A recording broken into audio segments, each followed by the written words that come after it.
My son and his wife flew off on a cruise, leaving me alone for a week with my 8-year-old grandson, who had been considered mute since birth.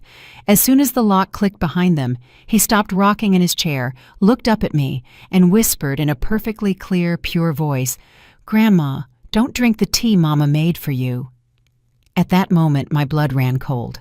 My name is Eloise Van, and I am 66 years old. I am glad you will listen to this story to the end, and afterwards, please write in the comments what city you are from. I really want to see how far my story reaches. I never imagined that an ordinary week with my grandson would turn my life upside down. It seemed that at my age, nothing could surprise me anymore. I was wrong. That morning, when Marcus and Vanessa were getting ready for their 7-day cruise, I felt a mix of two familiar emotions, joy and exhaustion. Joy that Jordan would be with me, and the exhaustion that always comes with caring for a child, especially a special needs child. My grandson had been listed as nonverbal since birth. Doctors, commissions, diagnoses, the whole 9 yards. I loved him to the point of pain, but our visits always passed in silence. Just gestures, long pauses, guessing by his eyes, and an eternal ache inside. What is he thinking? What is in his head? What is hiding behind those dark, attentive eyes? "Mom, are you sure you can handle him for a week?" Marcus asked for the 3rd time, stuffing suitcases into the trunk of their expensive car. There was that familiar, painfully understandable tone in his voice, both love and a sense of duty, as if caring for his own aging mother was just another item on a to-do list that was already packed tight. "I was raising babies before you were even born," I reminded him, pulling my cardigan tighter against the cool October morning air. "Jordan and I will manage just fine." Vanessa walked out of the house. She was striking, wearing a platinum blonde weave that was laid to perfection. Not a single hair was out of place, even though it was still early on a damp morning.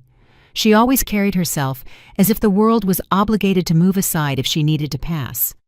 At 34, she was one of those women heads turn for on the street, and one of those who is never satisfied with what she already has. "Eloise, I prepared a special tea for you," she said in that sweet, honeyed voice of hers, in which I had long learned to hear the falseness. "Chamomile, the kind you like. I made enough for the whole week. Just pour hot water over the bags. They are sitting on the kitchen counter." I nodded and thanked her, although something about her smile, tight as a mask, didn't mesh with genuine care. "Very thoughtful, thank you," I answered aloud. "And remember," she continued, placing a manicured hand on my shoulder, "Jordan's schedule. He goes to bed exactly at 8. If he gets off track, he gets very nervous. The pediatrician said with his condition, a strict routine is key." Jordan stood nearby, holding my hand. He was wearing his favorite dinosaur t-shirt. Under his arm, he squeezed a worn-out soft elephant he hadn't parted with since he was 2. From the outside, he looked like a typical special needs child, quiet, withdrawn, completely dependent on adults. "We will stick to the schedule," I assured her. But privately, I wondered how much these strict rules were actually needed for Jordan, and how much they were just another way for Vanessa to keep everything under control, even when she wasn't there. After the 10th reminder and a quick hug, Marcus and Vanessa finally drove off. Their black car turned the corner and disappeared down the road leading to the highway, from where they would head to the port, to their ocean liner, to Champagne, and the buffet. I stood on the porch, waving after them until the car was out of sight. Jordan's small palm was hiding in my hand the whole time. "Well, baby?" I said to him as we turned back toward the house. "Now it's just the 2 of us." For 7 whole days.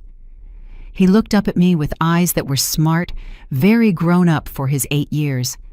And for a second, it seemed to me that something flashed in that look, something conscious, too conscious for a child who everyone thought didn't understand anything. But he immediately pulled me into the house, hurrying to his toys, and I chalked it all up to my imagination. We spent the morning in the living room. I was working on a crossword puzzle, and Jordan was painstakingly arranging his action figures on the coffee table into some complex schemes. The house without Marcus and Vanessa seemed different, quieter, calmer. as if an invisible smog of tension that usually hung in the air had dissipated, leaving only the quiet comfort of two people who are genuinely good together. Around 11 o'clock, I decided to finally brew that special tea from Vanessa. In the kitchen on the counter, the bags lay in a perfectly straight row. On each one, in neat handwriting, for Eloise, chamomile, calming blend. The gesture was nice, of course, but for Vanessa, it was almost too attentive. Usually, she was more interested in how things looked from the outside than how people actually felt. I filled the kettle with water, put it on the stove, and opened one bag. The dry herbs smelled good. Chamomile, yes, but there was another note. A faint chemical smell, like a hospital ward. It clearly didn't belong in chamomile tea. While the water was boiling, I could hear Jordan walking around the living room. Usually he sat quietly, capable of sorting through toys for hours, as if in his own world. But today, he was restless. By the creak of the old floorboards, I knew he was pacing back and forth, then freezing, then pacing again. The kettle whistled. I poured boiling water over the bag and watched the water slowly darken. The color turned out to be thick, amber, much darker than regular chamomile tea.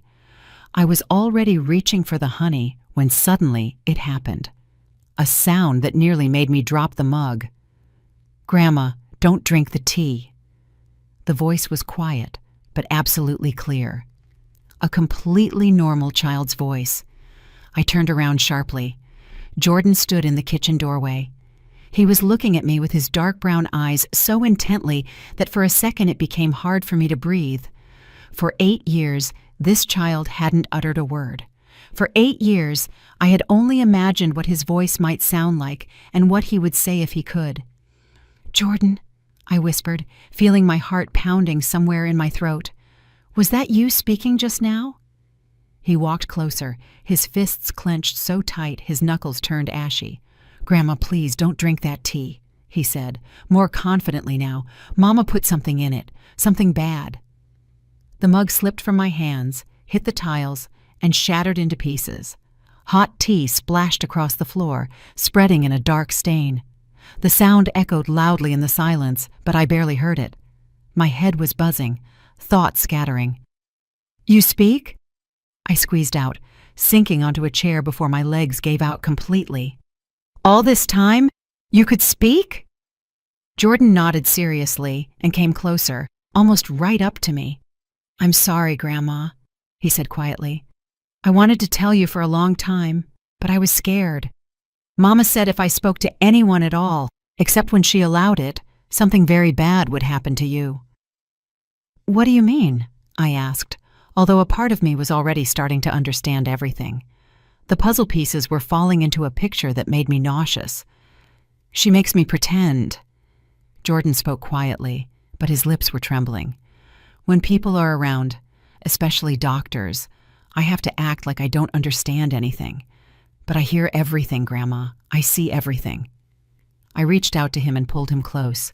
A small, warm body, that familiar child scent. For 8 years, I thought my grandson lived somewhere behind glass where I couldn't reach him. For 8 years, I watched Vanessa play the role of the caring mother of a special needs child.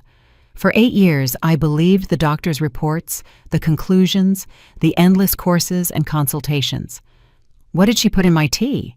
I asked, though I didn't want to hear the answer. Jordan pulled back and looked me straight in the face. His expression was serious, beyond his years. "Medicine," he said, "the kind that makes a person sleepy all the time and makes their head think poorly." He swallowed and added, "She's been doing it for a long time, Grandma. That's why lately you are always tired and forgetting things." The room swam before my eyes. I felt physically dizzy. Vanessa, for many months, years, drop by drop, bit by bit, carefully, like a schedule. And all this time she used my own grandson as part of the show, forcing him to support the lie that formed our entire family's understanding of him and me. "How long have you known all this?" I asked, barely audible. "A long time," Jordan said. "I learned to read when I was 4, but I pretended I didn't know how. I listen when Mama and Daddy talk at night. They think I'm asleep, but I'm not sleeping." I looked at him and thought, what kind of strength must a child possess to play mute for 8 years? To live in silence, allowing everyone to consider him incapable of speaking or understanding, while clearly realizing every detail of what was happening around him. "Why did you decide to tell me everything now?" I asked. "Because they aren't home," he answered simply. "And because yesterday I heard Mama on the phone saying it was time to speed everything up while they were gone. She said she made the bag stronger for this week, much stronger, Grandma." I looked at the puddle of dark tea spreading across the white tile. If not for that voice, if my grandson hadn't spoken, I would have calmly finished the mug, praised Vanessa for her thoughtfulness, and then laid down to rest as usual, and no one would have suspected a thing. "We need to be very careful," I said, feeling my thoughts finally beginning to gather into a line. "If your mother finds out you told me everything—" "She won't find out," he interrupted, unexpectedly confidently. "I know how to pretend. I've been doing it all my life. Just now we will do it together. Grandma, we can stop her." There was such determination in his voice that my heart ached. A child who lived in silence for 8 years out of fear was standing there now, defending us both. I got down on my knees and started picking up the shards of the mug, wiping up the warm puddle. My hands were still shaking from shock, from fear, from sudden clarity, and while I ran the rag over the floor, a simple, hard thought hit me. Everything I thought about my family had just shattered into smithereens along with this mug. These 7 days wouldn't be a quiet week babysitting my grandson. This would be a fight for my life and his future. And for the first time in many months, despite the fear and confusion in my head, I felt truly awake. After all that, I sat in the kitchen for a long time until my hands stopped shaking and my heart calmed down. Then I forced myself to make us lunch. The sun was breaking into the kitchen through the curtains, laying a rectangle on the table. Jordan and I sat at the small round table, eating grilled cheese sandwiches and thick tomato soup from a box. The scene was ridiculously ordinary, domestic, and yet somehow unreal. I looked at him and still couldn't get used to the fact that we were talking. For 8 years, I only guessed what he was thinking. And here he was, sitting calmly opposite me, answering, asking, reasoning like a completely normal child. "Tell me about this medicine," I asked quietly, cutting his sandwich into small squares out of habit. "How long has your mother been putting it in my tea?" Jordan chewed, thought, and only then answered, "I think about 2 years." He looked at me closely. "It started back when you began falling asleep at our house all the time, and Mama started saying that you were getting confused, forgetting things. 2 years. I replayed that period in my head. That was exactly when Marcus and Vanessa started cautiously, with such concern, talking about my memory. At first, it was little things. I left my car keys in the wrong place, or I didn't remember what we talked about a couple of days ago, or suddenly such fatigue would roll over me that I could fall asleep in the armchair during the day, like after a hard shift. Back then, I wrote it all off as age. Honestly, in our family, the elders did have that happen. Toward old age, the head isn't what it used to be. I thought, I guess my turn has come. "What exactly does she put in there?" I asked, though the answers scared me to the bone. "Different pills," Jordan said calmly, the way children speak about something ordinary. "She crushes them very finely. I saw how she does it." He lowered his voice slightly. "Through the crack in the door to their room, she has a little jar with powder. She sprinkles the tea bags with this powder using a tiny spoon." My insides tightened. This didn't look like some emotional breakdown where she slipped something in out of anger. No, this was a practiced scheme. Calm, precise, premeditated work. "Do you know what kind of pills?" I asked anyway. He nodded, and his next words sent a chill down my spine. "Strong sleeping pills, the kind that knock you right out, and some other white pills. Mama said they are for old people to keep them calm." He looked at me. "I heard her telling Daddy, if you give them for a long time, old people's brains rot, and the doctors will think it's just age." I put down my spoon. Pretending I had an appetite wasn't working anymore. What Jordan was painting for me wasn't just doping me up so I wouldn't be a nuisance. This was systematic, deliberate work to turn me into a helpless, confused old woman whom no one would listen to. And it wasn't just about health anymore. It meant that at any moment they could have me declared incompetent, strip me of the right to decide for myself, manage my house, my money, my life. "And your father? Does he know?" I tried to keep my voice steady. Jordan's face twitched. I saw in it the pain a child feels when they have to face the truth about their parents. "At first he didn't want to listen," Jordan said quietly. "Mama kept talking and talking about how expensive it is to care for you as you age, and that everyone would be better off if you just went to sleep and didn't wake up." These words hit me like a fist to the chest. My own son was discussing my death as an item of financial planning. "Daddy yelled," Jordan added quickly, seeing how pale I had turned. "He gets mad when Mama talks like that, but he's afraid of her, Grandma, just like me. She gets very angry when people don't do what she wants." I reached across the table and took his small hand. "What does she do when she gets angry?" "She doesn't hit," he shook his head. It seemed like that should have been comforting, but for some reason it didn't calm me at all. "But she knows how to make everyone regret not listening." He sighed and looked away. "When I was 5, I accidentally said Mama in front of a doctor." He spoke evenly, but I could see him reliving it. "And afterwards, she said if I ever spoke again when I wasn't supposed to, she would send me to a special hospital." He looked up at me. "A place where I would never see you or Daddy again." My breath caught. "She said," he continued, "that the doctors there give shots that make you sleep all the time, and that if I tried to tell anyone, they wouldn't believe me anyway. They'd think I was making it up, and that kids end up there and their families forget about them completely." My eyes stung. I almost cried, not from self-pity, but from rage and pain for him. A little child, just beginning to understand the world, was simply silenced by fear. He was shown a terrifying picture. "Speak, and you lose everyone." This wasn't just cruelty anymore. It was true torture of a child's psyche, manipulation of the most natural childhood dependency. I, a grown woman, was having trouble digesting this. How did he endure it? "You are a very smart boy," I said, squeezing his hand tighter. "Much smarter than she thinks." "I had to be," he answered simply. After that, I started noticing everything, listening to every word. Learned to read when no one was looking. He shrugged. I started understanding not just the words adults say, but what they really mean. I looked at him and thought, while other 8-year-olds are arguing over toys and sitting on phones, this child ran a real intelligence operation. He lived in someone else's game by someone else's rules, but at the same time gathered information that could save both our lives. "What else did you find out?" I asked. "Mama looks at a lot of stuff on the internet," he said. "She doesn't know I can read, so sometimes she leaves her laptop open when she goes for coffee."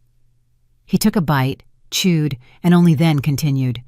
"I saw pages about how old people get abused and how hard it is to prove, about natural causes and expected deterioration in the elderly." Every word was another piece of the puzzle falling into place. Vanessa wasn't just crossing the line a bit with pills. She was purposefully studying how to do it so it looked natural, like old age. How to make doctors wave their hands. "Age, what do you expect?" She also read about kids like me, Jordan continued, about those with diagnoses, and that such kids are bad witnesses. Hardly anyone believes them if something happens. I shuddered. She didn't just force him to be silent. She separately studied how his fabricated diagnosis could be used to her advantage if he ever did speak up. "There's something else." Jordan moved closer to me, almost whispering. "She's making the tea stronger. How is it stronger?" I felt everything inside me tighten. "Every time she puts more powder," he explained. "Yesterday, when she was packing the bags for this week, I heard her on the phone saying, 'How long can we wait for it to happen by itself? It's time to speed it up.'" He literally repeated the intonation like an actor. She said this time she made the bags very strong. Grandma, very. My stomach went cold.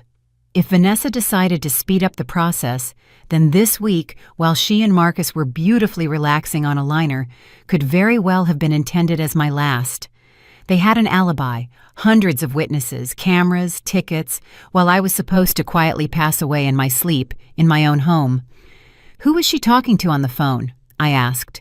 "I don't know," Jordan shook his head. "But that person was helping her calculate. They discussed how much medicine was needed to be enough and how to make sure no one would investigate afterwards." I felt a cold anger rising inside. So it wasn't just Vanessa's greed. There was someone else giving her advice on how much, and over what time frame. "Jordan," I looked at him very seriously, "do you understand what your mother is trying to do to me right now?" He didn't look away. "I understand," he nodded. "She wants you to die. She thinks if you die, Daddy will get the house and all your money. Then she will command all of it, because Daddy does whatever she says." That was it. Clearly, on the shelves, without extra words. An 8-year-old child saw what I, a grown woman, didn't want to admit to myself. I loved my son and grandson too much to allow the thought that I was being kept near them, not out of love. For Vanessa, I wasn't a person or her child's grandmother. I was an obstacle. A house worth about $600,000, plus my savings, plus insurance.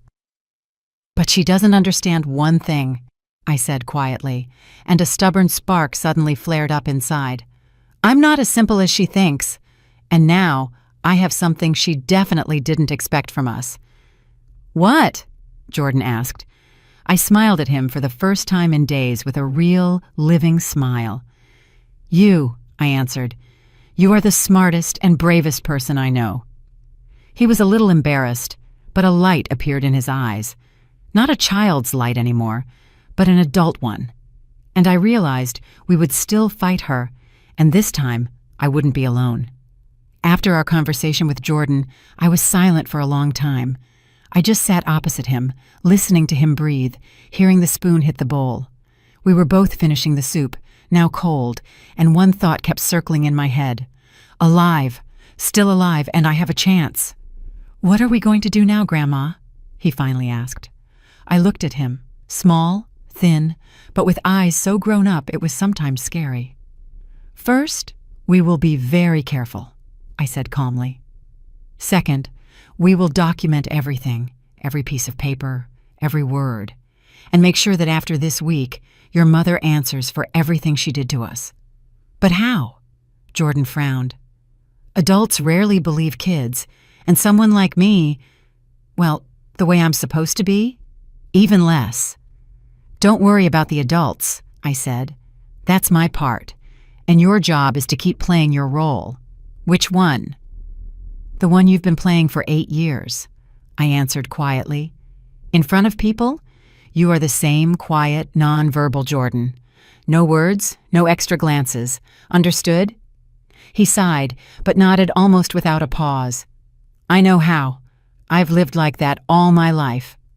On the second day, without Vanessa's special tea, the house seemed to exhale along with me. I woke up in the morning and for the first time in a long time didn't feel like my head was full of cotton. Thought connected to thought. Nothing was unraveling.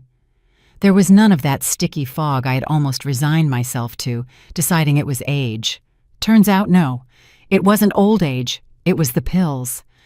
Jordan and I had come up with our safety plan the day before.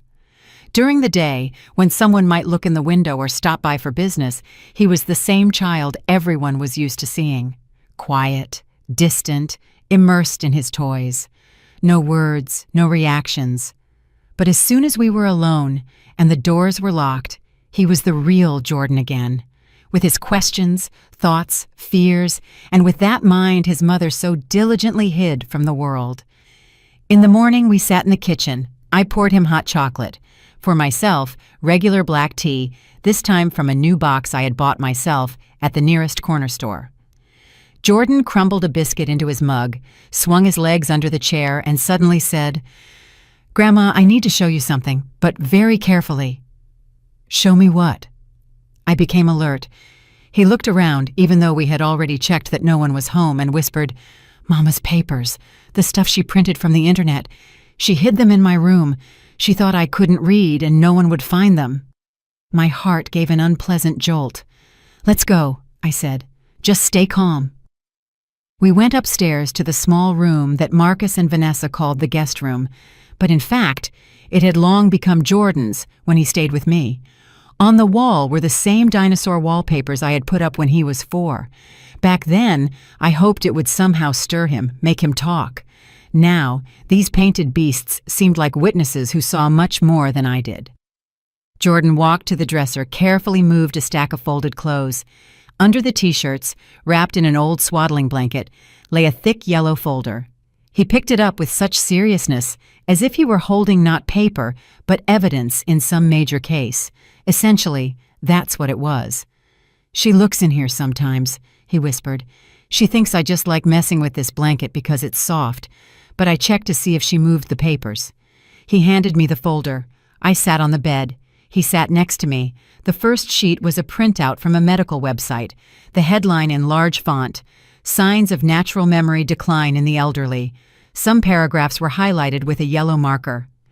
"Gradual memory loss, increased confusion and disorientation, changes in sleep and appetite, difficulty performing multi-step tasks." I read, and everything inside me went cold. Every highlighted spot. That was me for the last 2 years. The exact symptoms Marcus would later speak to me about with pity. "Mom, you forgot something again. Mom, you're probably tired. Maybe you should go to the doctor to check your memory." The second sheet was even nastier. "When elderly parents become a burden, how to make difficult decisions." In the margins, neat notes in Vanessa's even handwriting. "Private nursing home from $5,000 a month, difficulties with declaring incompetence. Issues accessing accounts, timelines, while nothing is finalized." I felt my fingers cramp while holding the paper. The third sheet was about medicine. Headline, "Drug Interactions in the Elderly, How to Avoid Overdose." Here, almost everything was underlined or circled, especially the paragraph stating that a combination of strong sedatives and tranquilizers can cause respiratory depression, a sharp drop in blood pressure, and a quiet death resembling natural causes. In the margins, numbers, dosages, intervals of intake, all in that same neat handwriting. This wasn't just curiosity anymore. It was the textbook she was working from. "That's not all," Jordan said quietly. He took the last sheet from the folder, regular lined notebook paper. At the top was written, "Notes on Progress, LM." My initials. Eloise Van. Let's say Eloise Marie Van. EMV? No, the Russian text says LM, Lyudmila Morozova. So for Eloise Van, it would be EV. Notes on Progress, EV. Below was a list of dates from the last 2 years. Next to them, short notes. I read aloud, and my voice trembled. March 15th, first dose. No immediate reaction. Looks tired. Blames age. Below, April 2nd, slightly increased dose. Complains of fog in the head. No suspicions. June 10th, noticeably increased compliance. Argues less, easier to direct. September 3rd, episode of unexpected clarity. Asks questions about memory. Expresses anxiety. Reduced dose for a week to avoid attracting attention. Every line was like a blow. My life, my states, my doubts, carefully recorded and sorted on shelves, like an experiment on a lab rat. And then new months. October 1st, need to accelerate. Financial pressure growing. Object needs to be removed before the next financial audit. Remove the object. That's how she wrote about me. But the scariest part was at the very bottom. October 10th, prepared concentrated doses for cruise week. Calculation, sufficient for a final solution within 48 to 72 hours after start of intake. Final solution. My hands shook so much the paper rustled. Vanessa wasn't just poisoning me a little bit. She chose a specific week, a specific time, calculated the dose so that I would die right now, while she and Marcus were on a cruise, with an alibi, with photos from the liner and check-ins on social media. "Grandma, are you okay?" Jordan's voice brought me back to the room. I looked at him, at the child who had lived next to this nightmare all this time, seen and heard more than anyone, and carried it inside. I took a deep breath. I am alive, and it seems in much greater danger than I thought. I put the sheet on top of the others. "We need to be even more careful than we planned," I said, steadier now. "Why?" I showed him the last entry. He ran his finger along the lines, lips moving while he read. When he got to the words about the final solution, his face went pale. "Does that mean—" He looked up at me. "She wasn't going to wait for it to happen by itself?" "No," I answered quietly. "She intended to end everything this week, here in this house." Jordan was silent, then said very clearly, "Then we have to stop her before they get back." I looked out the window. Behind the glass was a normal, quiet yard. The neighbor's cat on the fence, yellow leaves on the path. But for us, the countdown was running. Only a few days remained until Marcus and Vanessa returned. In the second half of that same day, when Jordan and I decided we had to stop Vanessa before their return, I realized we couldn't drag it out any longer.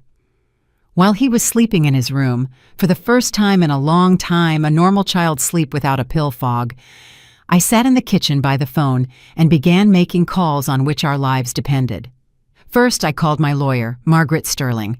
She had handled my affairs, will, house, and accounts for 15 years. Her voice was warm and calm as always. "Eloise, how nice to hear you. How are you feeling? Marcus said you were having some memory problems." At those words, everything inside me flipped.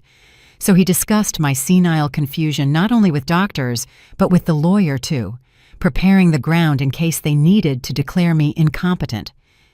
"I feel better, Margaret, than I have in months," I said, "but I want to ask you something important." I hesitated a little and phrased it so it sounded general, although it was specifically about me. "If someone systematically gives an elderly person medication without their knowledge, what is needed to prove it?" There was a pause on the other end. "Eloise," she said cautiously, "do you have specific suspicions?"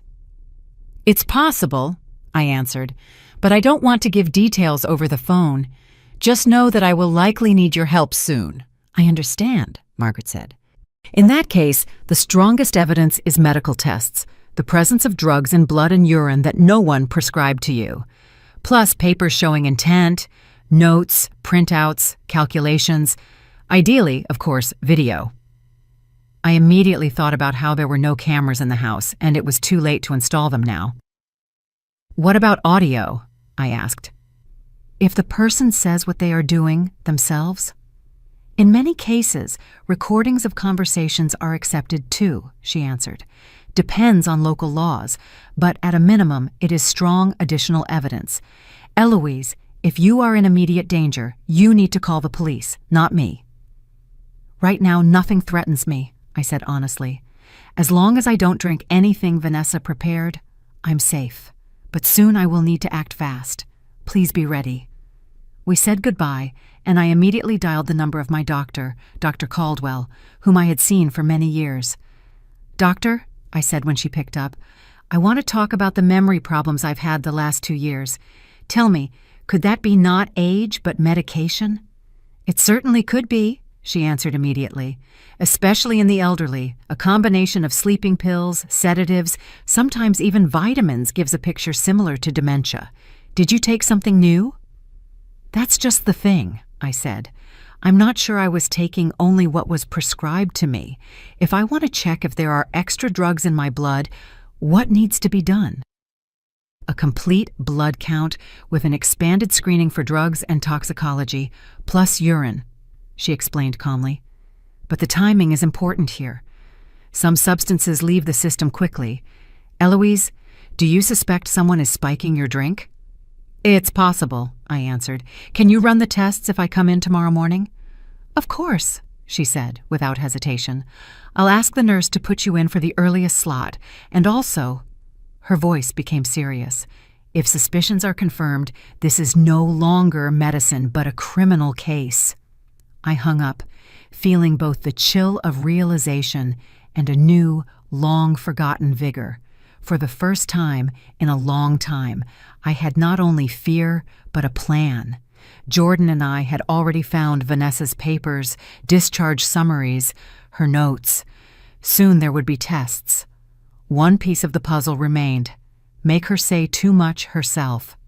We needed a trap, and for it to work, Vanessa had to be sure everything was going according to her script, that the old woman, heavily drugged, was quietly drifting toward the grave.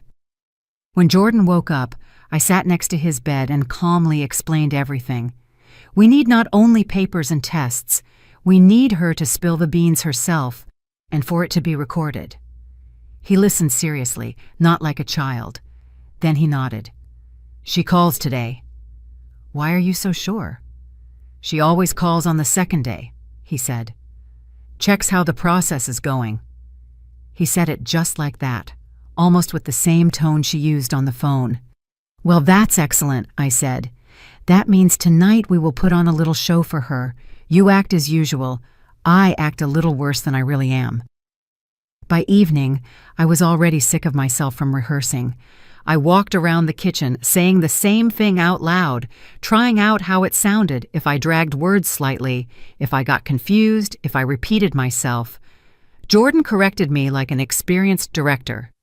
Here you are acting too hard. She won't believe that. When you were tired from the pills, you just forgot. You didn't pretend. And speak a little as if you have no strength. Funny, of course. An 8-year-old child teaching a grown woman how to correctly portray the effects of poisoning.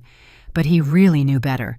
He had watched me for 2 years when I felt bad and distinguished ordinary fatigue from drug-induced fatigue by the smallest details. By 8 o'clock in the evening, the house seemed especially quiet. Jordan and I sat in the living room, he with toys on the rug, me in the armchair. On the table nearby, neatly hidden under a napkin, lay a cell phone on speaker and a small digital voice recorder, the one I managed to buy at the electronics store during the day. A small black thing, seemingly unremarkable. Professors record lectures, students use them. But for us, this recorder was, consider it, life insurance. Exactly at 8, the phone rang. Remember, I whispered to Jordan, you are as usual. Don't look at me, play with the figures. He nodded, lowered his head, and again became that silent child everyone was used to seeing. I pressed accept, made my voice weaker, and picked up the phone. Hello? Eloise, hello? Vanessa's sweet, steady voice sounded in the receiver. So, how are you and Jordan managing there? I sat a little hunched, as if it was really hard to keep my back straight. Oh, hello, Vanessa, honey. Yes, sort of. Managing, I managed to say, pretending to search for words. Just some exhaustion, very strong. Is that so? A sympathetic note sounded in her voice, but I heard something else underneath. Satisfaction. Maybe you're drinking my tea. I bought it especially for you, the one that helps well with such conditions. Drinking it, of course, I lied. Like you said, morning and evening. It's kind of strong this time, but you know better. A short pause hung on the other end. I almost physically felt her there, on the line, counting, estimating the dose, time, effects. And how is your appetite? She asked. I recognized this move. Through my answers, she was checking if her poisoning was working as needed. Not very good, I told the truth. These days, with all the emotions, I didn't particularly want to eat. Sometimes I even feel nauseous, and it happens that I get confused about time, morning, then evening. I paused a bit and added what I had come up with beforehand. Just this morning, I found the car keys in the refrigerator. Can you imagine? Actually, that was a lie, but exactly those kinds of bells she herself had discussed with doctors more than once. Oh, well, Vanessa said, and a nearly joyous note was ringing in her voice now. That is unfortunately normal at your age. Yes, Mom. She said the last part louder, apparently for Marcus, so he would hear too. We were just thinking, she continued, after we get back, we need to seriously discuss how to help you further. Maybe invite a caregiver, Maybe look at a good facility with care. You don't want to be a burden to Marcus and me and to Jordan, right? Don't want to be a burden, I repeated quietly, putting both fear and confusion into my voice. Partly real. The rest was acting. If you and Marcus decide what's best, I will listen to you. That's a good girl, Vanessa said. Family must support each other. When the word family is pronounced by a person who has been quietly poisoning you in your own kitchen for 2 years, it sounds especially vile. And how is Jordan? She asked next. Not acting up, not bothering you? I glanced at my grandson. He was sitting on the floor with toys, but I saw he heard every word. Quiet, I said. Sits to the side, watches. Sometimes it seems to me he is peering right into me. All the better, Vanessa dropped. Fewer unnecessary irritants. The main thing is that he doesn't bother you and doesn't make you nervous. I squeezed the handset so hard my knuckles turned white. For her own son was an irritant, extra noise in the picture that prevented her from calmly solving issues. Eloise. Her voice became even softer, almost like honey. Promise me one thing. If you suddenly feel worse, feel dizzy, find it hard to breathe, don't drive anywhere yourself. Don't get behind the wheel. Don't go to the clinic. Just lie down and rest, okay? At your age, that is the most correct thing. The body will do what is needed itself. She was prescribing me a scheme right over the phone. Quietly die at home and don't call anyone. Okay, Vanessa, honey, I said. You are so caring to us. I just want everything to be as it should, she answered. Okay, I won't tire you. Rest, drink your tea. Marcus and I are thinking about you here. She asked a little more about how I felt, about how Jordan and I were, and finally hung up. I sat motionless for some time, feeling cold, pure anger trembling in my chest. Grandma. Jordan appeared next to me so quietly I jumped. You acted great. She believed it. How do you know? Her voice is different, he explained. When she feels bad, it's flat and so mean. And when she is pleased, it's like she's singing. Just now she was singing. She is glad you sounded stupid. I suddenly thought, how much did the child have to train to guess Mama's mood by intonation and understand in advance what to expect? What now? He asked. And now we record everything, I said. Every case, every observation of yours. Tomorrow there will be tests, and then we will need one more step.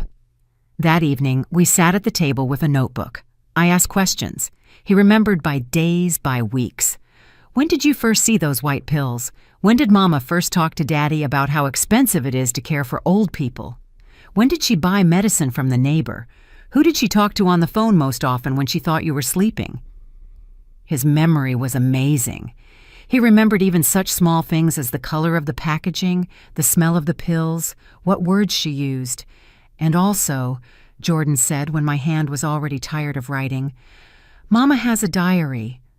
What diary? A small blue book. It sits in the nightstand next to her bed. She writes something in it every day about money, about you, about me. I saw her writing something in there the night before the cruise. It was like another ray of light towards evidence. But we couldn't open their bedroom and climb into the nightstand yet. Too risky. But now I knew where to send the police later. In the morning, I went to Dr. Caldwell. I didn't tell her everything to the end, that Vanessa was behind this. What exactly was my evidence? I said exactly as much as was needed for the case. Doctor, I have serious suspicions that there are medicines in my system that no one prescribed to me. She looked at me attentively, already without the perfunctory smile. Then it is right that you came, she said. We'll draw blood for an expanded screening and urine. If there are sleeping pills and sedatives that I didn't prescribe you, that is already serious. While the nurse took blood, I thought about how every such step brings the resolution closer, whatever it may be. Eloise, Dr. Caldwell said when we finished, if someone is truly giving you medicine without your knowledge, that is a crime. Have you thought about going to the police? I'm thinking, I answered. But I want to come not with just suspicions, but with a proper file. Otherwise, this will all tear our family apart, and there will be no use. She sighed but nodded. I understand. Just be careful. If you are right, then you are truly in danger. When I returned home, Jordan was already waiting by the window, his nose pressed against the glass. He saw me approaching and ran out into the hallway barefoot. How did it go? He asked first thing. Results should be in tomorrow, I said, taking off my coat. If the blood has everything we think, it's confirmed. I put my purse on the table and took out that same small voice recorder. And today we have a new task, I said. Recording. I showed him how the recorder turns on and off, how it quietly blinks a light when it records sound. When they come back, I explained, we will need to make it so your mother says everything we need herself, and this little guy will record everything. We spent the rest of the day rehearsing. I portrayed a confused, inhibited old woman, pretended to forget what I had already asked, asking the same thing over and over. Jordan watched closely and sometimes said, No, Grandma. When you were on the pills, you didn't gesture like that. You, on the contrary, sat quieter and sort of listened all the time, and your voice was softer, as if you didn't trust yourself. How do you know all this? I asked. He shrugged. I needed to understand when you felt bad for real, he said, when it was from the pills. Then I sat closer, brought water, walked you to the bathroom, and when you were just tired, I knew I could sit quietly, and you would rest on your own. I suddenly remembered all those times when he unexpectedly appeared nearby at the hardest moment, slipped a glass of water under my hand, helped me stand, brought a blanket. Back then, I thought it was his silent thank you, but it turned out he was protecting me as best he could. In the evening, we had dinner with something simple: leftover meatloaf and green beans, salad from whatever was found in the fridge. I looked at Jordan's face in the dim kitchen light and thought how much had changed in just 3 days. My head was clear, as if someone had finally opened a window in a stuffy room. I could think normally again, plan, remember, and most importantly, I wasn't alone in this war anymore. When we were clearing the table together, he suddenly asked, Grandma, what will happen to me when we stop her? I had been chasing this question away from myself because I didn't have an answer. If Vanessa goes to jail and Marcus is deemed an accomplice, he would need a guardian. The thought that such a child could be sent into the system, to a group home or some foster family where no one knows what he survived, it made me physically sick. I don't know exactly, I said honestly. It's a complicated question, but I can promise you one thing. I turned to him and held him by the shoulders so he could see I wasn't dodging or lying. Whatever happens, I won't let anyone hurt you anymore, and I won't let anyone force you to be silent again. Never. He nodded very seriously. In his eyes was understanding, fear, and most importantly, trust. Trust that we would deal with this together. He was silent and said quietly, 2 more days. 2 days until the moment Marcus and Vanessa would cross the threshold of this house, confident their plan worked, and 2 days for Jordan and me to prepare for a meeting so their lives would never return to the way they were. The morning of the day Marcus and Vanessa were supposed to return from their cruise began with a call, after which I had not the slightest doubt left that all this time I had been not an aging mother, but a victim. The phone rang early, before Jordan even woke up. On the display was the clinic's number. I immediately understood who it was. Eloise. Dr. Caldwell's voice was unusually heavy, without the usual jokes and polite phrases. The test results are ready. We need to meet urgently and, ideally, bring in the police. What did you find? I asked, though I already understood. Dangerous concentrations of several drugs at once in the blood, which no one prescribed to you. She spoke clearly, as if by protocol, but I heard that inside she was seething too.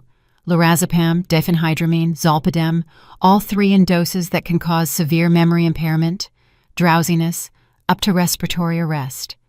She paused and added, Eloise, Someone was systematically poisoning you.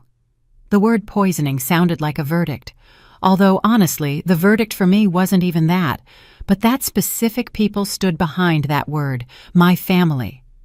How long, judging by the concentration, could this have been going on? I squeezed out. Judging by the picture, she said, you haven't taken these drugs for about the last 3 or 4 days, hence the clarity in your head that returned. But before, the doses were regular. If someone continued to increase them... She didn't finish, but everything was clear anyway.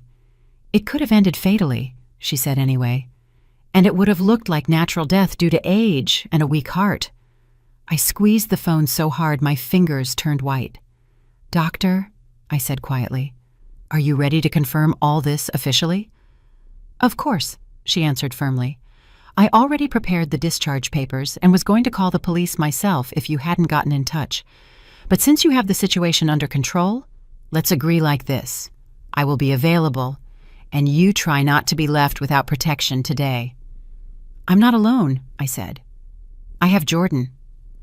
I surprised myself with how calm that sounded. We said goodbye. When Jordan came downstairs, I met him in the kitchen. Well, he asked first thing, did they find something? Everything you talked about, I answered, and even more. I briefly retold him Dr. Caldwell's words about what medicines were found, that the doses were dangerous, that over the last few days I seemed to have cleansed myself and could therefore think. He listened, nodded seriously, and pointed to the small black voice recorder lying on our table, covered by a newspaper. That means we have papers, Vasishekia, he said. Soon there will be official confirmations. Now we need the most important thing. I knew what he meant, that which no paper is enough for, Vanessa's live voice admitting herself, even if not directly, but enough for any investigator to form a picture. By lunch, we had everything prepared. We turned on the recorder in advance and hid it on the bookshelf in the living room between old volumes, so it wasn't visible, but could hear the whole room. Checked it. Recording is on, the little light is blinking, sound is clear. When I ask you to go get water, I said quietly to Jordan, that will be the signal. You will walk to the shelf and take it out. Got it? Got it, he nodded. I will tell them the truth. About 2 hours remained until Marcus and Vanessa arrived. There was such silence in the house you could hear the clock ticking. I caught myself staring at my hands, trembling slightly, but overall holding up, and thought, well, Eloise, all your life you stood up for others. Now stand up for yourself and for him. Around 2:30, the familiar sound of an engine was heard in the driveway. The car pulled onto the lot, tires crunching on gravel. I purposely settled into the armchair in the living room beforehand, messed up my hair a bit, threw the cardigan on carelessly, sat slightly hunched, like a person exhausted to the limit. Jordan sat on the rug at my feet, laid out toys. For a second he looked at me like an adult, with a very clear gaze, and then immediately dimmed, becoming that same distant boy everyone considered to be in his own world. The lock on the door clicked. The door opened without a doorbell. They had their own key. Eloise? Vanessa's voice rang out in the hallway, steady, caring. We're back. How are you two here? We're here, I answered, making my voice weaker and slightly dragging. Vanessa entered the living room first, tanned, with perfect styling, in expensive light-colored clothes. One look and I saw her eyes quickly, professionally assess the picture. Me, in the chair, pale. Jordan on the floor, silent. For a fraction of a second, satisfaction flashed in her gaze before she pulled a mask of anxiety over her face. "Oh my God!" she almost screamed, running up to me. "Eloise, you look terrible. You didn't take care of yourself at all." "Yes." She put her palm on my forehead, a gesture that was supposed to look caring. "Marcus, look at Mom," she called over her shoulder. "In 1 week, just a different person." Marcus entered right behind. His face was tired, crumpled, as if he hadn't rested all this time, but suffered. "Mom, how are you?" He sat opposite, clasped his hands. "Are you okay?" I lowered my gaze, slightly broke my breathing, as if it was hard for me to even formulate a thought. I get tired. I pronounced slowly. Forget, sometimes I don't understand what day it is. Here. See? Vanessa picked up, turning to him. It's the same old story. Eloise, you remember, we talked. Cognitive decline, age. This is normal. She turned to me again with feigned softness. You drank the tea, right? The one I left you. I looked at her, pretended to be slightly confused. Yes, of course, I nodded. Morning and evening, like you said. It's kind of strong this time, but you are smart. You know what's best. I intentionally pronounced strong to look at her reaction. Something sparked in Vanessa's eyes, a mixture of wariness and satisfaction. Did you use all the bags? She asked matter-of-factly, but I heard the tension. I made enough for the whole week, I think, yes? I answered. I tried so hard not to get confused. She relaxed slightly. For her, this meant one thing. The dose went into me completely. The plan should have worked. Mom, Marcus intervened, maybe we need to take you to Dr. Caldwell. Let her take a look. This is serious after all. I noticed how Vanessa flinched slightly at this suggestion. Marcus, softly but very quickly, she said. We were already at Caldwell's. Did you forget? She said further is for dementia specialists. A therapist won't help much here. Dementia. She was already hanging a diagnosis on me herself. Marcus started. You just need to accept reality, Vanessa interrupted him. Your mother is aging. It's normal. And we need to think about what's best for everyone. She turned to me, putting on care again. Eloise, Marcus and I were talking. You don't want to be a heavy burden for Marcus and me and for Jordan, right? Don't want to be a burden, I repeated quietly, and in its own way, that was also true. There, she nodded. That means we need to look at options. A good private facility, a caregiver, filing for guardianship. Every word sounded like a step toward taking everything from me, both the house and the right to speak. If you think so, I muttered. I don't know what's right anymore.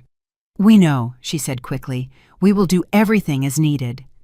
She was at the peak of confidence, saw the picture before her. Aging, confused mother-in-law, silent special needs boy, and a husband too weak to argue. Just what was needed for her final step. I felt that now was the moment Jordan and I were waiting for. Vanessa, honey, I said, raising a slightly moist gaze to her. Thank you for everything, for the care, for the tea, especially for the tea. Without it, probably, it would have been totally hard. She froze for a moment, as if trying to understand if some mockery was hidden behind my words. But in my voice, and I tried very hard, there was only grateful weakness. Of course, she said, smiling slightly. I take care of you. What do you say, Mom? Marcus asked. We just want you to be better. If you think that is right, I whispered, I don't want to interfere. Inside at that moment, I had not humility, but icy anger. But on the outside, I was exactly the woman they wanted to see, tired, confused, ready to give my life to their disposal. Jordan, I said quietly, dropping my hand on his shoulder, bring Grandma a glass of water, please. My head is spinning a bit. He looked up at me. We met eyes literally for a split second. That was enough for him to understand. It's time. Jordan got up from the rug and went not to the kitchen, but to the bookshelf. Jordan, the kitchen is in the other direction, I think, Vanessa threw out automatically, still more occupied with pushing the nursing home topic than with what the child was doing. He didn't answer. Walked to the shelf, stuck his hand between the books, felt the small black rectangle, and turned to them, holding it in his palm. A heavy silence hung in the living room. Jordan, Marcus said confusedly. What is that you have?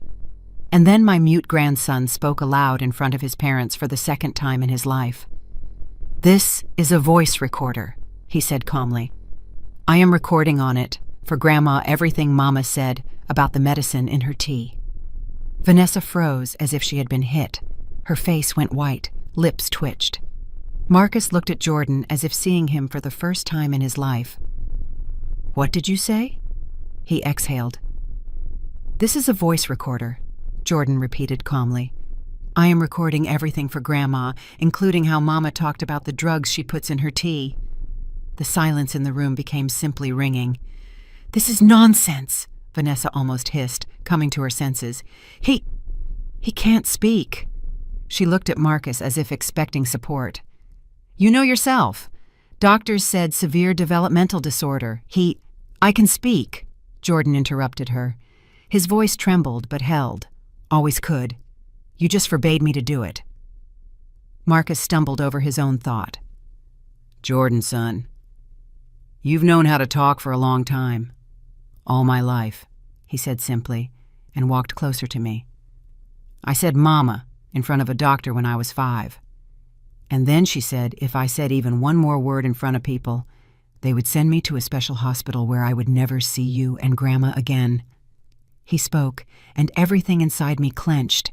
"She said," he continued, looking straight at his father now, "that they give shots there that make you sleep all the time, and that even if I tried to tell the truth, everyone would think I was making it up." "He's fantasizing," Vanessa said sharply. Her voice became shrill. "Marcus, well, say something. You see, this is some kind of hysteria." I rose from the chair slowly, but without the frailty I had portrayed. "The hysteria is over," I said calmly, "and the games too." Vanessa turned sharply to me. "And what are you spouting now? You could barely speak. You're having another episode." "The episode is yours, Vanessa," I answered. "It's been 5 days since I drank your special tea. Without it, you see, the head clears up." She blinked as if disbelieving. "You didn't drink the tea?" "Not a sip," I said. "And you know, amazing thing. As soon as I stopped getting confused and forgetting, and hiding keys in the refrigerator." Marcus looked at me as if everything he told himself the last few years was collapsing inside him. "Mom," he quietly sank back into the chair. "Are you saying—" "I want to say that your wife has been poisoning me right in front of your eyes for 2 years, I interrupted. "And you preferred to believe it was age."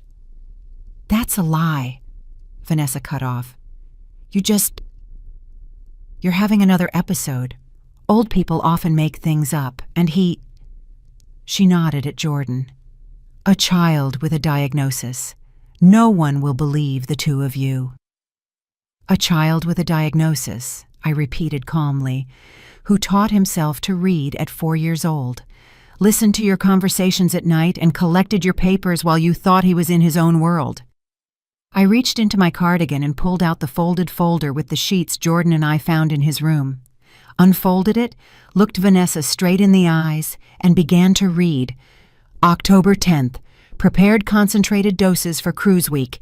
Calculation sufficient for a final solution within 48 to 72 hours after start of intake." My voice didn't waver. Vanessa's face turned gray. "What is this garbage?" she asked, her voice breaking. Those aren't my notes." "Your handwriting," Jordan said quietly. "I saw you writing every day." I continued. "October 1st, necessary to accelerate, financial pressure growing, object needs to be removed before the next financial audit." "Object," I repeated. "That's me." "Yes, Vanessa?" Marcus went pale. "Vanessa?" He turned to her. "What does this mean?" "Nothing," she said sharply. "Those are just notes. I was reading articles, making excerpts. You know I like to systematize everything. Eloise is turning everything upside down. And also," I said calmly, "we have printouts from sites about natural memory decline in the elderly, when elderly parents become a burden, drug interactions, and accidental overdoses. With all your notes." I shook the folder. "And blood tests," I added. "Dr. Caldwell has already seen everything and is ready to confirm. There were strong sleeping pills and sedatives in my system that no one prescribed to me." You went to Caldwell? Vanessa looked at me as if all this time I was a piece on her chessboard, and suddenly made an unexpected move. Yes, I nodded. And not just to her. I took out my phone.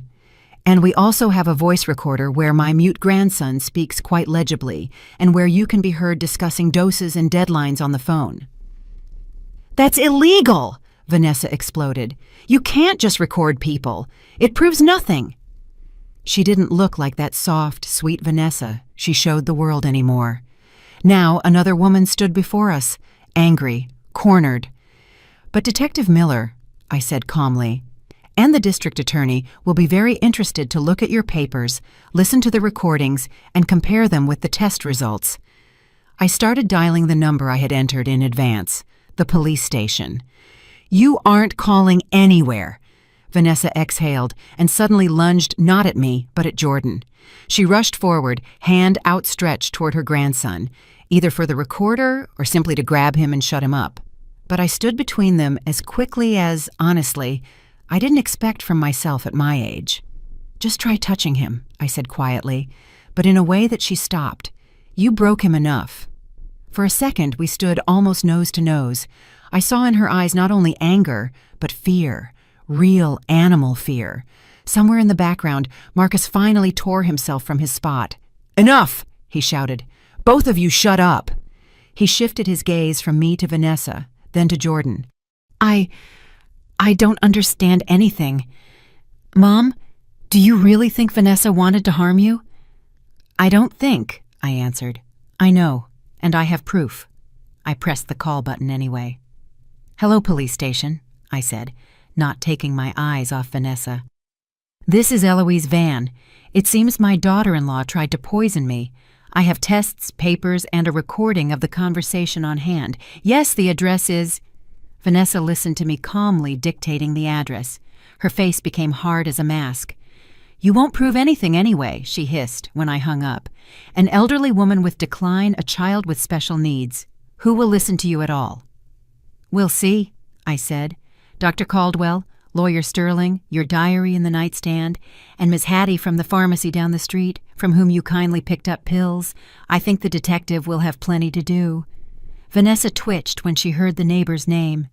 You dug through my things? No, I answered. This son of yours turned out to be more observant than you. Jordan said quietly but very clearly, I'm not afraid anymore. He stood next to me, not hiding.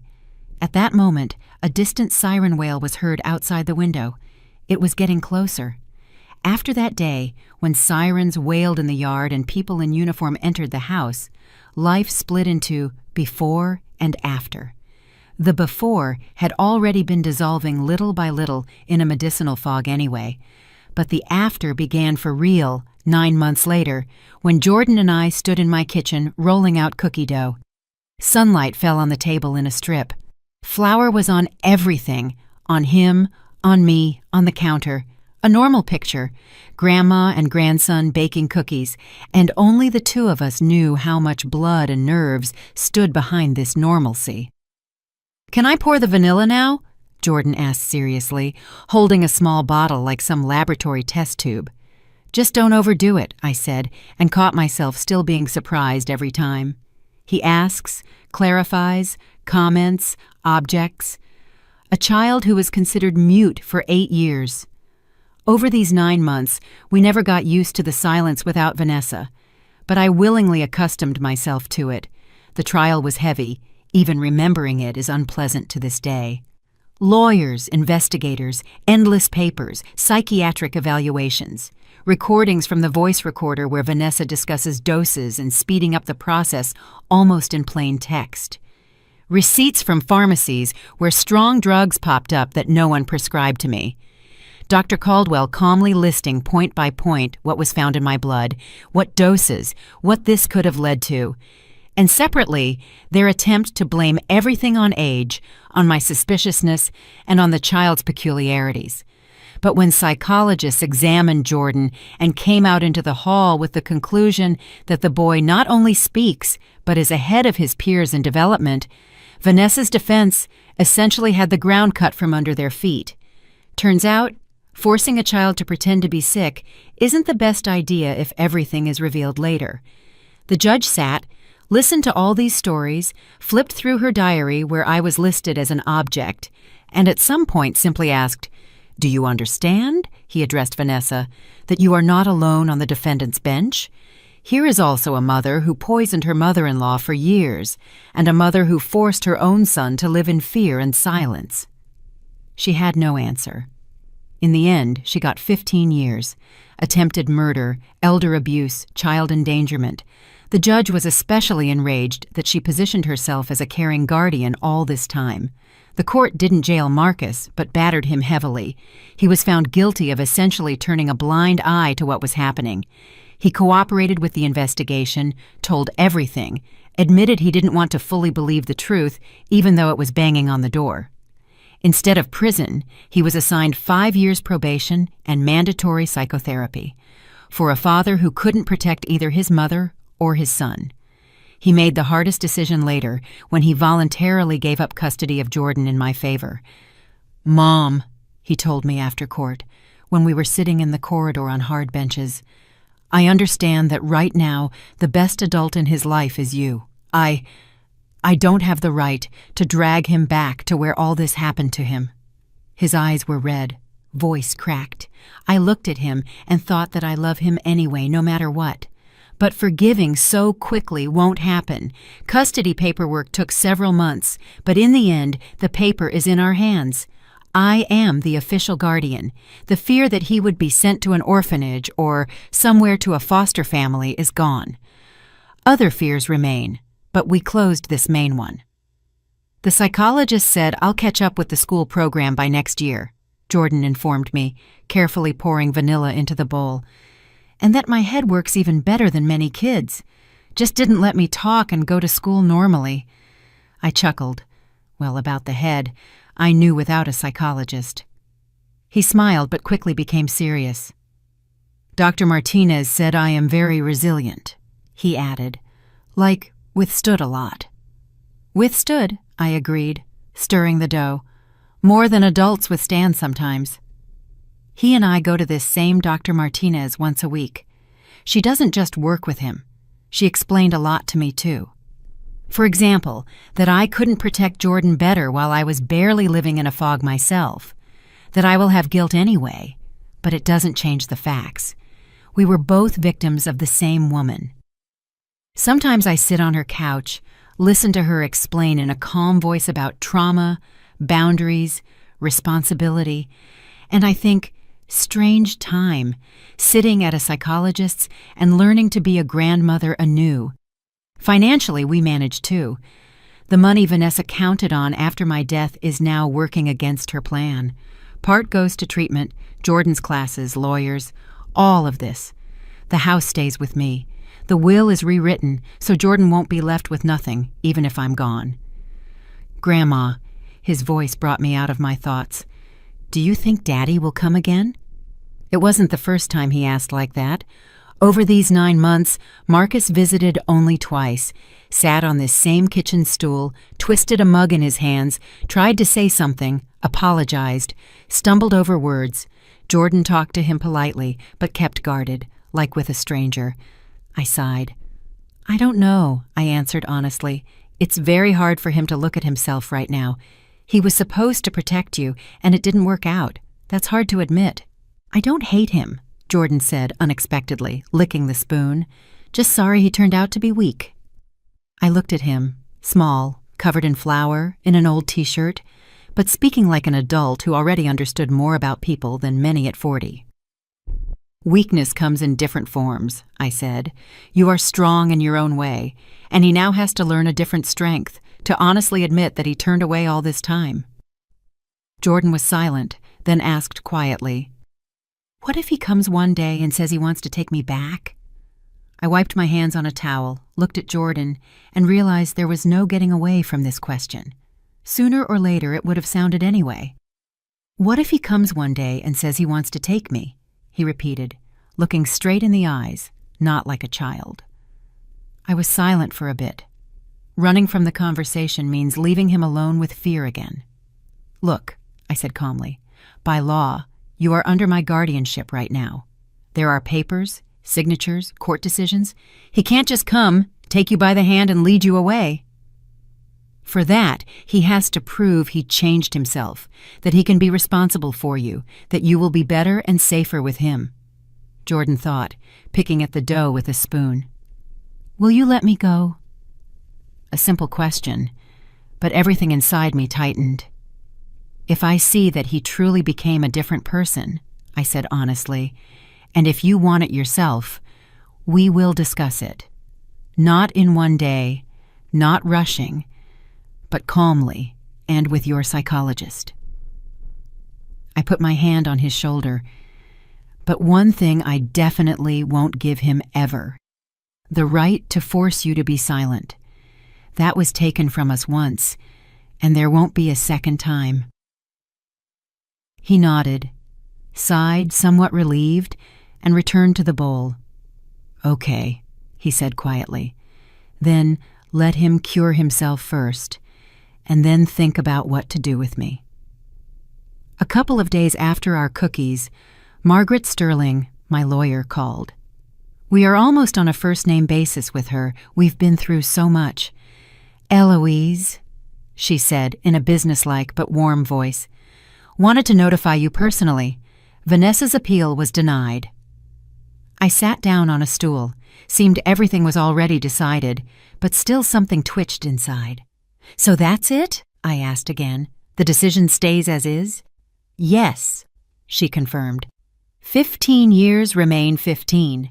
Theoretically, in 12 she can ask for parole, but honestly, with such a character reference in such a case, her chances are slim. I thanked her, hung up, and sat in the kitchen in silence for a long time. In 12 years, Jordan will be 21, a grown man who decides for himself who to talk to and who not to. I, God willing, will be near 80. If I live, good. If not, he will already have documents, education, and an understanding of how to protect himself. In the evening, we sat on the bench by the porch. I told him about the appeal. So, she definitely won't come back soon? He clarified. Definitely, I answered. And even if she gets out someday, you will already be an adult, and you will have a choice whether to communicate with her or not. He shrugged. Maybe by that time, I won't even be interested anymore, he said calmly. Life was slowly getting on track. A neighbor from our street, Ms. Hattie, stopped me in the yard somehow. Eloise, I look at you and rejoice, honest word, because lately I thought, that's it, gave up completely. And now you walk just like before, fast, and your eyes are different. I smiled. Yes, Hattie, it worked out. Reviewed the medicine, let the head go. Now baking with the grandson, catching up on studies. She, of course, didn't know all the details, but it was enough for her that I was greeting her again not like a shadow, but like a living person. Sometimes Jordan brings up the topic of Vanessa himself. Not often, but it happens. Do you think about her? He asked once when we were clearing the table in the evening. Sometimes, I answered honestly. Less often than before, but I think. Sometimes anger rolls in. Sometimes I have dreams where she stands in the kitchen again with those bags of hers. Dr. Martinez said that's normal. He nodded. That when you are scared for a long time, the brain still waits for some time that something will happen again now, but it passes. It passes, I agreed. Only not by itself. You have to work on it. It's not all simple for him either. There are nights when he wakes up, listens to sounds in the apartment, checks if the front door is locked, still flinches if someone raises their voice too abruptly. But there are fewer of these nights, and every time after such dreams, in the morning he still sits down for lessons, for books, for his blocks. And I see, breaking him completely didn't work. Once over tea, I asked, Listen, have you thought about what you want to be when you grow up? Before, somehow my tongue wouldn't turn to ask such a simple question to a child who wasn't allowed to be himself at all. Thought about it, Jordan answered without a pause. I want to be a doctor. What kind? He thought a little and said, like Dr. Martinez. Only for kids who are silent, not because they can't speak, but because they are afraid. I want to help them find their voice. I looked at him and realized, here it is, the real victory.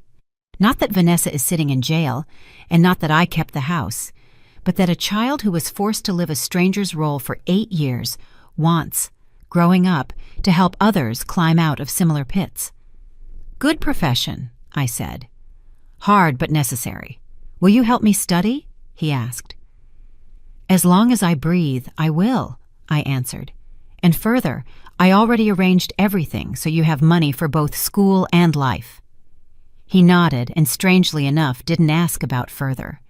For him right now, it was important to know that in the coming years we have everything under control, and that is enough. Evenings we often go out on the porch or just sit on the bench by the house. He reads with his legs tucked under him. I knit or just watch the sky darken. On one such evening, he suddenly slammed the book shut and asked, "Grandma, are we truly safe right now?" Well, honestly, I didn't answer right away. Complete safety in this world, I already realized, doesn't exist. Illnesses, other people's mistakes, bad people can always happen. I am too old to lie to a child about now everything will be good forever. You know, I said after a pause, 100% safe doesn't happen for anyone, but right now we have 3 things we didn't have before. What things? First, we know what evil looks like, I answered. We won't close our eyes anymore when something inside whines. Second, we have people on our side. Doctors, lawyers, a psychologist. You are not alone and I am not alone. And third, we now have voices. You were forced to be silent. I wasn't listened to seriously. But now we know how to speak and know how to get heard. He thought a little, nodded slowly. Then probably yes, he said. We aren't under glass, but we can stand up for ourselves. I smiled. Exactly. He opened the book again, but a minute later put it aside, moved closer, and said quietly, I love you, Grandma. And I love you, I answered. Very much. Dr. Martinez says, he continued, nightmares go away when you truly feel there is a person nearby who won't let you be lost. I think she's right, I said, and kissed him on the top of his head. That night, he slept peacefully, and so did I. Now, when I tell all this to you, who is listening to me somewhere far away, in another city, maybe in another country entirely, I think about this. Jordan and I didn't become a fairy tale ideal family. We have scars, there is distrust, there are questions for the closest person, Marcus. Life didn't turn back as if nothing happened. That doesn't happen. But something else appeared for us, the ability to say no in time if someone tries to softly kill you under the guise of care, and the understanding that silence is rarely a good exit, especially when you are forced to be silent by fear. Now about you, if you were in my place, would you start digging like I did, go to a doctor, a lawyer, the police, or try to keep the family together and pretend nothing is happening? Were there stories in your life when you were quietly hooked on dependency, on someone else's will, on the feeling that you are a burden? How did you get out of it? Write in the comments what you think about this and what city or country you are from. I am really interested in how far my voice and my grandson's voice fly. And on the final screen, I will leave 2 more stories from our channel. They are also about how truth comes out, even if they try to bury it for many years. Thank you for listening. Take care of yourself, and please, don't let anyone decide for you when it's time for you to leave. E. If you liked my story and want to hear more, go ahead and subscribe to my channel. If you'd like to support me, you can do it through Super Thanks. It would mean a lot. In the comments, tell me which city you're watching from and what time it is, so I can see how far my story reaches. I've added 2 more life stories on the screen just for you. Click one now, and let's keep spending time together. Much love. See you soon.